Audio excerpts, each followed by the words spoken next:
يا ابو اليمه واقول ان تخلص الفرقه ورد ردود يا ابن امي وصيحا هلا بهالملقى. انا اقول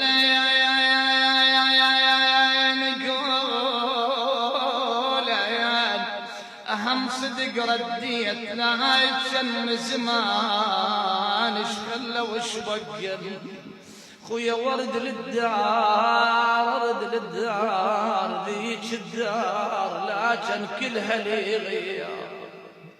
تقول لنا بحجي ويروح شلون يروح من نصل حسين شحشي وش السالف له وابدي له الحديث منين. اول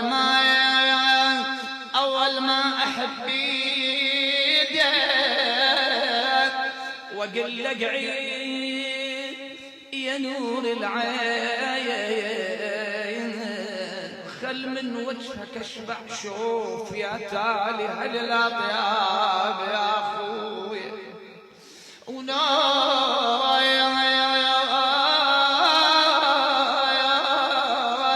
بل عد الروح يا روح من اصل ابن امي قبل ما سولف بضيمي وعذابي ومحنتي وهمي احط راسي على ذراعه.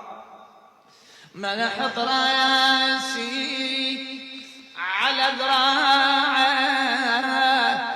وامزج دمعتي بدمي واقول له وش انا زينب شلون تعوفني ويا جناب